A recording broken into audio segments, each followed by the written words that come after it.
Hey everybody, so this is going to be the second video for chapter 8, which is discussing individual differences, how they become confounding variables. This is going to discuss learning objective number 3, which is defining those individual differences and how they become confounding variables and how, as confounding variables, they threaten the internal validity of your between subjects experimental design.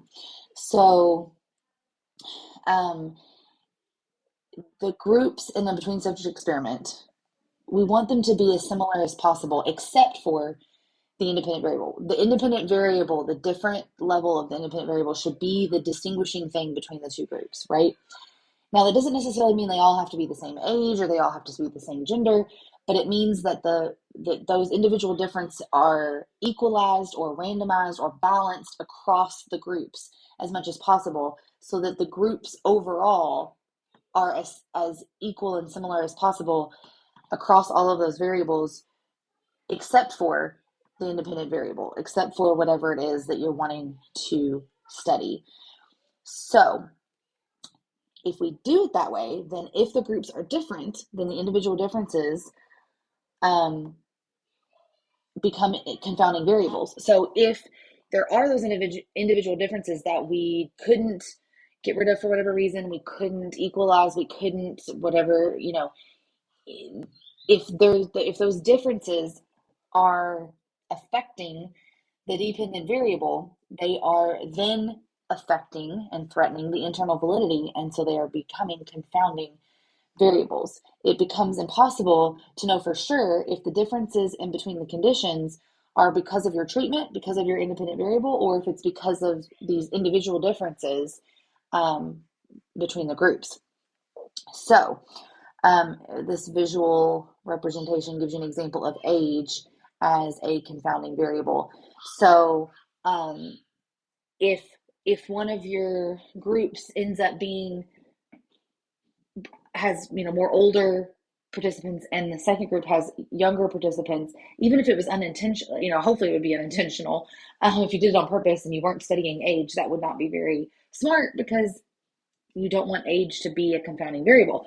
But if you thought you were randomly putting the people into groups and one ended up being relatively older and one ended up being relatively younger, age has now become a confounding variable because if the scores on the dependent variable between those two groups are different, then we would like to say it was from the treatment.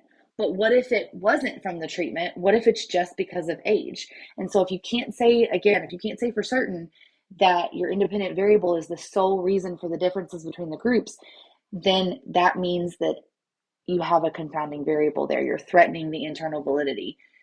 The internal validity can only be high in an experiment if you know for sure that the independent variable is the only thing causing the difference between the groups, right? The only thing affecting that dependent variable.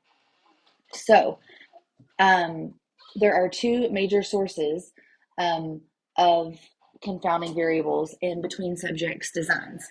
They are from those individual differences, like we just talked about. So the example they give you is that some participants in one group may be older or smarter or taller or have a higher SES or whatever. I mean, it could be a million different things. If one group tends to be higher or different in one of those variables and one of those characteristics than the other group, then you have a confounding variable from individual differences. You can also have confounding variables from environmental variables. And the example they give you here is if you tested one of the groups in a larger room and one group in a smaller room, obviously the size of the room could be a variable that impacts your results. Or if you tested one group in the morning and one group in the afternoon, the time of day could have an impact and could affect the dependent variable.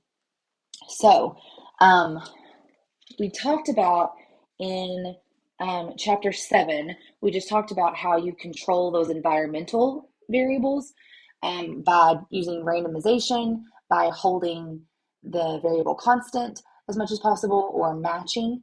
We talked about those things in chapter 7, and so that's how you can control those environmental variables.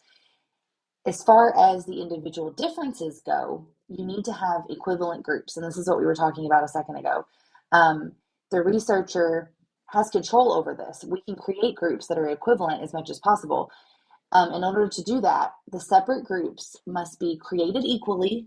So they are from the get-go, you're going to have, the same amount of people in each group. You're going to have the same process for creating these groups. You're not going to select one group of participants one way and another group a different way. And then once they've been selected, you're going to treat the groups equally. So you're not going to have the people in the first condition be treated differently than the people in the second condition, except for the independent variable. That should be the only thing that's different. Everything else should be completely different. Completely the same. The instructions they're given, the people that they're interacting with, as far as like the researchers go, all of that should be exactly the same. And then composed of equivalent individuals. And this is the part that I was talking about where you want to try to make sure that they don't have to all be the same, but you have to have the same kind of diversity. You want diversity in both groups as much as possible. You want some older people in this group and some older people in the second group. You want some younger people in the first group. You want younger people in the second group. You want to make sure that it's not leaning heavily one way or the other with certain characteristics. And so, sorry, my allergies are getting me. This knowledge check here. The groups in a between subject experiment must be as similar as possible, except for which characteristic. And hopefully, I've said that several times already in this video, I think. Hopefully you realize that the groups in the between subject experiment must be as similar as possible, except for the independent variable. That's the only thing that should be different between the groups, as much as possible, is that independent variable, because that is what we want to see the effect of the dependent variable on. Okay, so believe it or not, that's all for 8.2. It's really just about those individual differences as confounding variables and what we can do about it. So let's do the learning check real quick. In a between subject experiment, the participants in one group have characteristics that are different from the participants in another group. Then which of the following is threatened? So again, those individual differences between the participants in the groups, that threatens your internal validity, right? Because that means that something could be affecting the dependent variable that is other than the independent variable. And so that affects or threatens the internal validity.